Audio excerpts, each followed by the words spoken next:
ശബരിമല എന്ന പുണ്യക്ഷേത്രത്തെ CPM നേതാക്കൾ കണ്ടിരുന്നത് ഒരു പണം കായ്ക്കുന്ന അല്ലെങ്കിൽ അവർക്ക് ആവശ്യത്തിന് കൈയിട്ട് വാരാൻ പറ്റുന്ന ഒരു അക്ഷയപാത്രമായിട്ടാണ് ഈ CPM നേതാക്കൾ കണ്ടിരുന്നത്.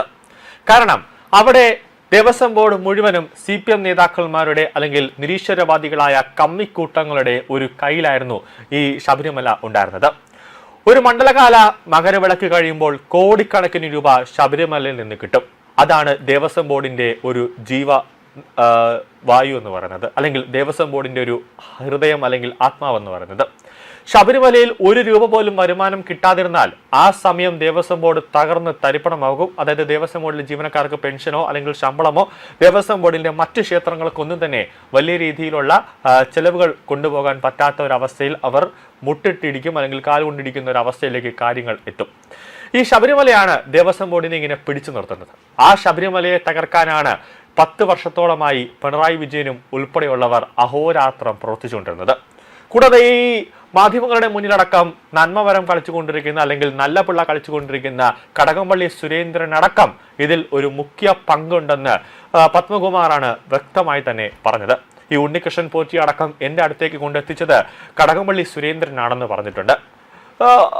നമുക്കറിയാം, ഈ അടുത്ത ഒരു മാസത്തിന് മുമ്പാണ് അതിരാവിലെ തന്നെ ഓടിപ്പടച്ചുകൊണ്ട് കടകംപള്ളി സുരേന്ദ്രൻ ആഭ്യന്തരമന്ത്രി രമേശ് ചെന്നിത്തലയെ കാണാനായിട്ട് വീട്ടിലെത്തിയത്.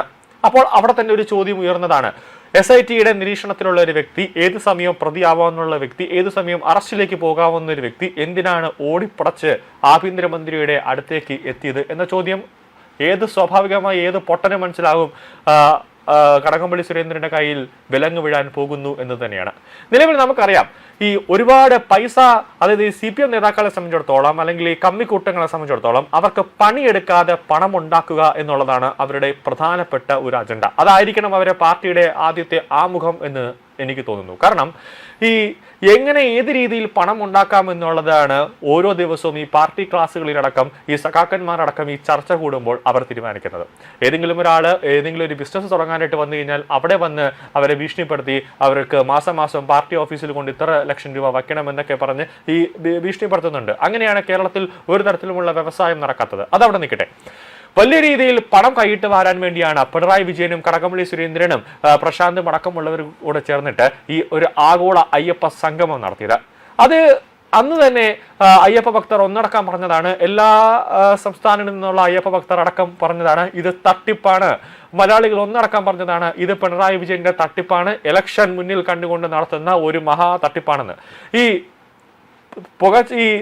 പമ്പ മേഖല എന്ന് പറയുന്നത് ശബരിമല സന്നിധാനം നമുക്കറിയാം മൊത്തത്തിൽ തണുപ്പാണ്. 24 മണിക്കൂറും തണുപ്പും മഴയൊക്കെ പെയ്തിരിക്കുന്ന സമയത്താണ് ജർമ്മൻ ടെക്നോളജി അവിടെ കൊണ്ടുവരുന്നു. അവിടെ AC ഫിറ്റ് ചെയ്ത് വലിയൊരു കുറ്റൻ പന്തലൊക്കെ ഉയർത്തുന്നു.